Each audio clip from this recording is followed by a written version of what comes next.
congratulations, Coach Willie and Phoenix, on that win. Tagalog, please. Tagalog, please, para kay Perkins. Thank you.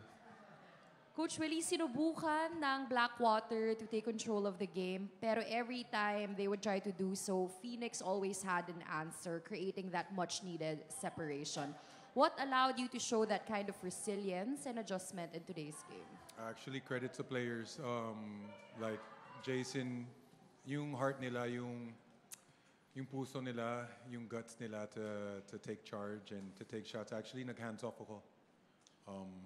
And lagi sila tumitingin sa sideline, lagi sila tumitingin sa akin. Tapos sinasabi ko lang sa kanila, kayo na bahala. yun lang sinasabi ko. Makinig kayo kay Jason Perkins because veteran na siya. And I have 100% trust in my players.